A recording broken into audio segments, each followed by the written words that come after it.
আজকে জীবের কাছে ধরা পড়ে গেছে, চালান পাতি কোথায় কিছু নাই, পরমগিরি শিক্ষা হয়ে গেছে, খালি আসর থেকে একরকম দৌড়িয়ে পালিয়ে গেছে, তবে সারাসারি নাই।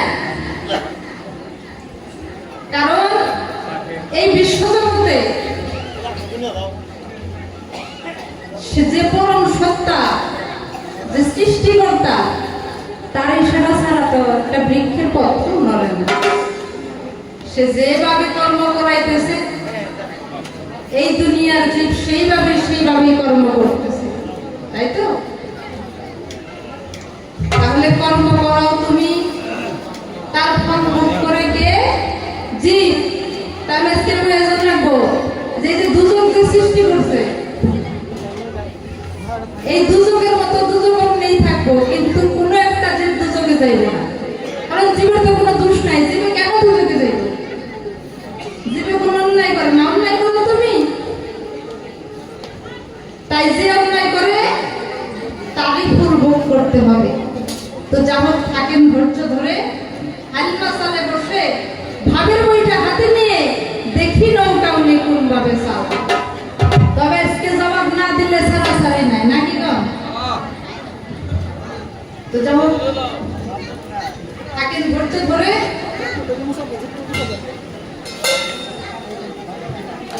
ভুলে কাছে দিলে বাড়ি সুরের মাধ্যমে শুরু করতে চাই আমার দ্বিতীয় আসন কাব্যের লোক।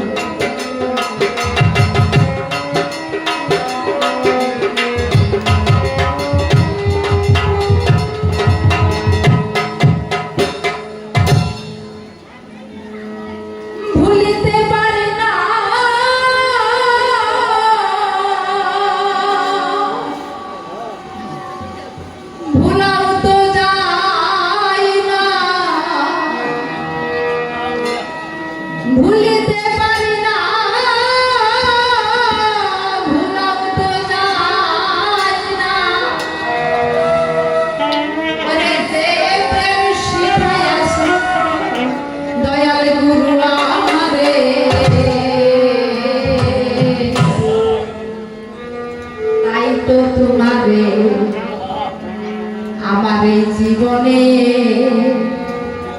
ভুলিয়া রব দয়া মনে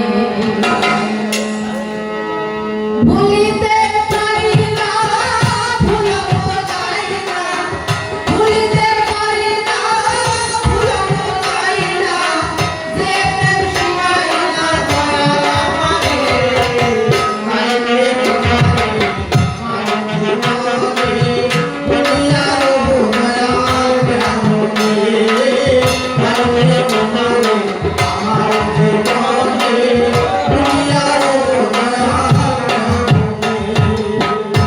যেমন সিরিয়ার ঝর্ণা তারাই প্রেমের অর্থাৎ মাটির পাহাড় কাটে সিঁড়ি এসকেরি জুড়ে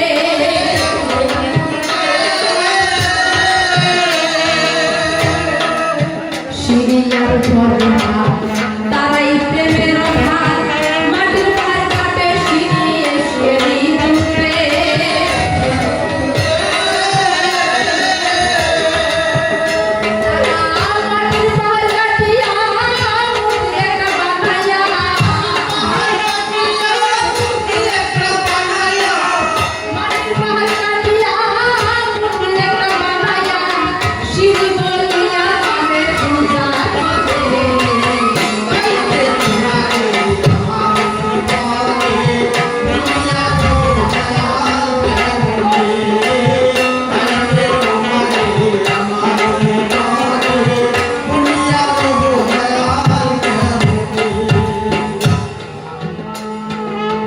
এই দুনিয়ার মানুষ যারা লাইলি মজনুর প্রেমের বিষয়ে অবগত তারা, তাই প্রেমের বিষয় মজনু তো কম নয়, হৃদয় ছিড়িয়া একদিন দেখাই লাইলি রে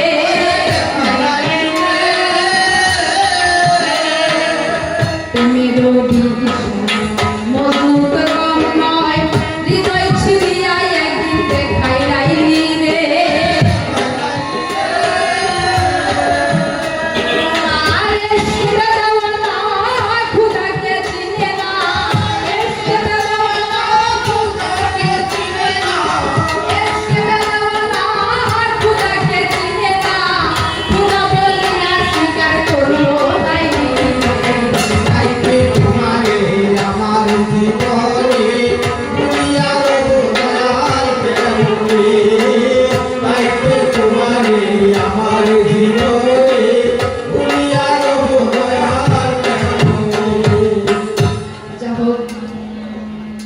দ্বিতীয় আসল নিবেদন সবাইকে জানা আমার হিয়া বড় অভিনন্দন। এতক্ষণ শুনলেন বিপক্ষে আমার গুসারি কীর্তন। আমার যা জিজ্ঞাসা ছিল উনি এসে তারা জবাব করে গেল। ডেকে ডেকে বলছে, আমার ভাই আমি যে কেন তোমার দিকে তাকাই না, কারণ তুমি হলে ষোড়শী বয়সের নারী, সবাই প্রকাশ করি নারীর দিকে নাকি তাকানো আছে মানা, সেই জন্যই আমার দিকে তাকায় নাই। অর্থাৎ আমার সঙ্গে আমার স্বামী নাই, তার জন্যই আমার দিকে উনি তাকায় নাই।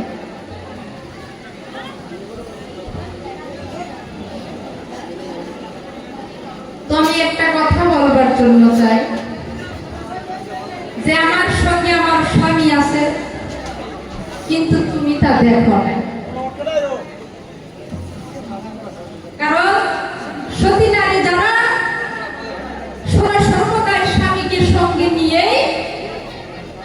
সাধু পুরুষের সঙ্গ করে তারা, তাই না? যারা সতী নারী তারা সর্বদাই স্বামীকে সঙ্গে নিয়ে সঙ্গ কয় কে? সঙ্গ কিসের বলে দাদা? গুরুর সঙ্গ, ভক্ত সঙ্গ কাকে বলে?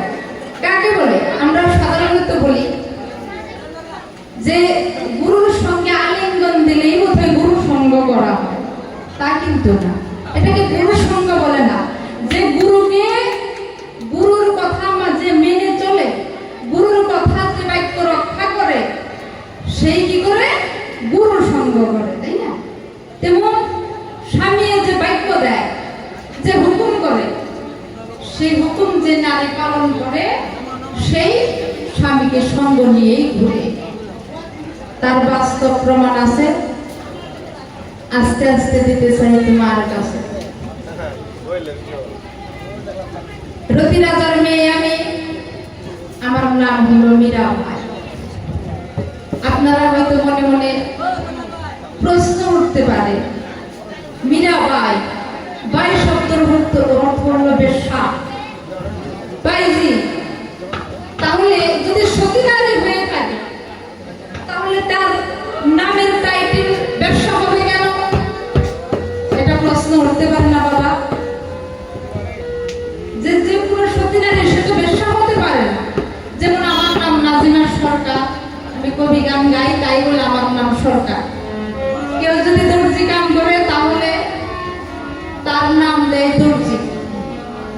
আবার দেখবেন কত কত মানুষের নাম, কত মায়ের নাম বেগম থাকে, পারভিন থাকে, এবং উপাধি কি থাকে, এগুলো থাকে, কিন্তু কোনোদিন কোন নারীর উপাধি বেশ্যা থাকে না, তাই না বাবা? তাহলে আপনারা মনে মনে ভাবতে পারেন যে এই মীরাবাই দাবি করছে সতী নারী, কিন্তু এর নামের টাইটেল বেশ্যা হলো কেন? তাহলে কেমন করে সতী নারী হয়? তাই বাবা তোমাদের কাছে আমি বলতে চাই, বেশ্যা হলো কি?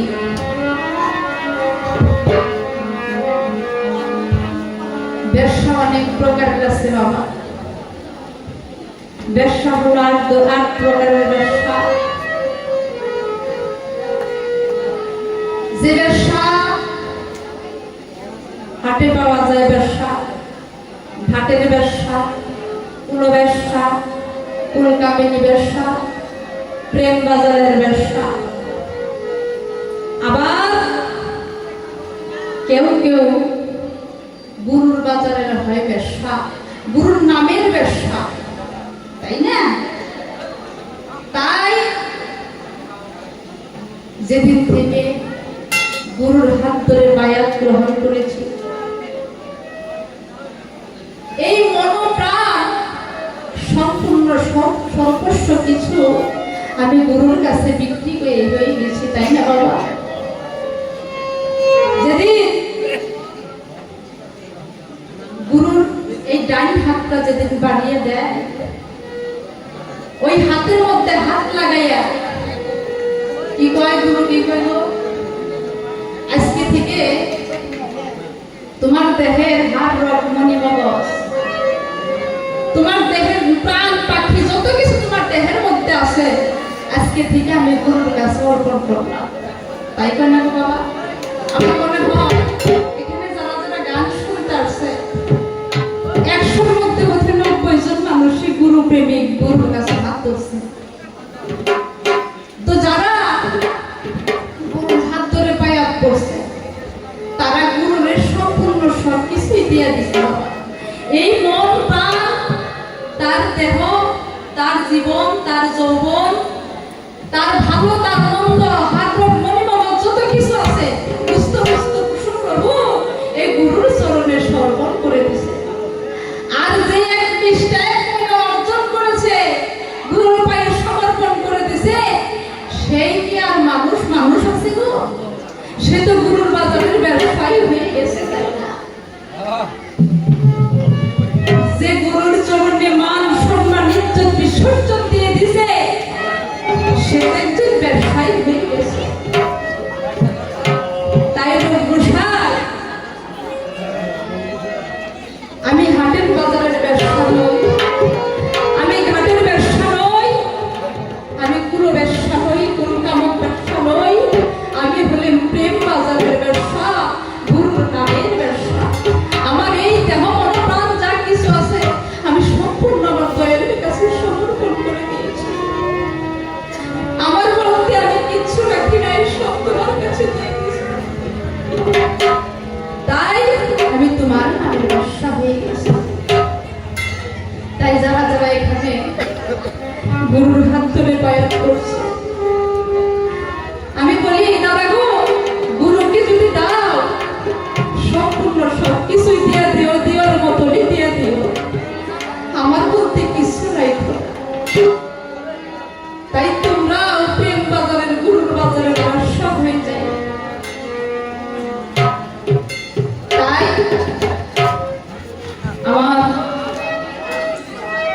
স্বামীর নাম ছিল রামাকুম্ভ।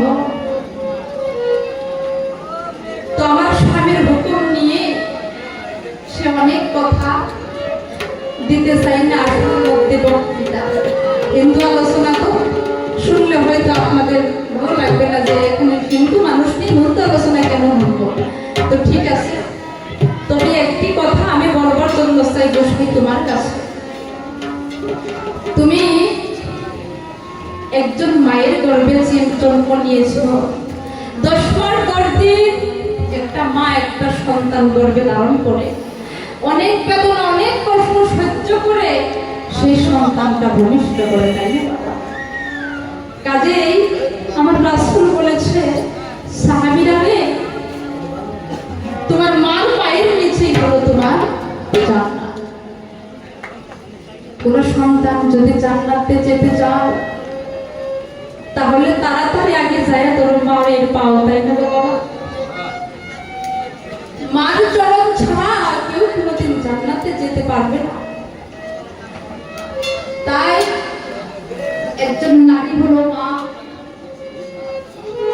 মায়ের পদস্পর্শ ছাড়া আমরা কেউ জান্নাতে যেতে পারবো না, এটা আমার নবী বলে গেছে। কাজে তুমি যদি মাতৃজ্ঞানে দেখতা আমি তোমাকে পুত্র জ্ঞানে ভুগিয়ে দিতাম। তাই এই পর্যন্তই নারী পুরুষের পাল্লা ছেড়ে দিয়ে সম্মুখে আছে গুরু শিষ্য ভূমিকায় যে ছিলাম আমি হলেন জীবের ভূমিকায় থেকে যে কয়েকটি প্রশ্ন করেছিলাম উনি তার সরাসরি জবাব করে গেছে। কিন্তু আমি একটা কথা জিজ্ঞাসা করেছিলাম যে হে দয়াল, তোমার রূপ রঙ্গ স্নেহ কিছু নাই,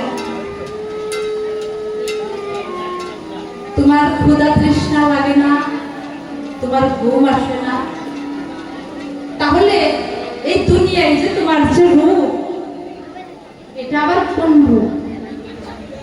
রূপের কথা কইছে না বাবা যে আমাকে এই রূপ এটা কবে থেকে আসলো? কইছে কি কই নাই?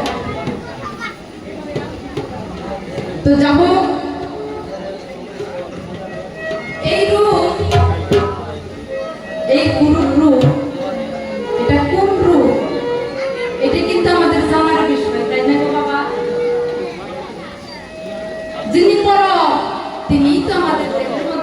করে।